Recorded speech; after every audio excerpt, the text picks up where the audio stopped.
আসসালামু আলাইকুম। আমাদের হেফজু কাহা এটারে পরিচর্যা করতেছে। এই যে গাছটারে, এটা হচ্ছে একটা লিচু গাছ।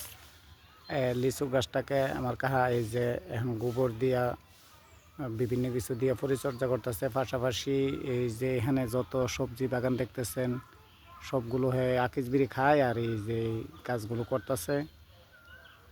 আসলে ওনার সবজি বাগানটা খুব সুন্দর হয়েছে।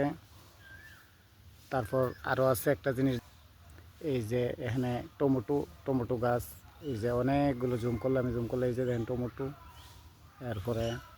তারপরে আছে এই যে লাউ গাছ, এই যে লাউ ধরছে, এই যে দেখেন একটা লাউ, এই যে লাউ গাছ।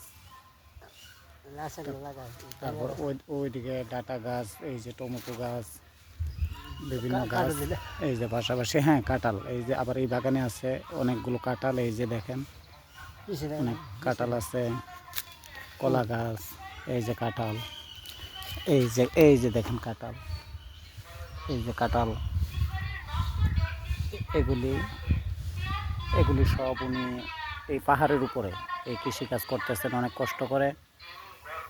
খুব সুন্দর একটি কৃষির খামার করছেন হেফজু কাহা। আশা করি আগামী 6 মাসের ভিতরে এই কৃষি খামার আরও উন্নত হবে। সবাই ভালো থাকবেন। আসসালামু আলাইকুম।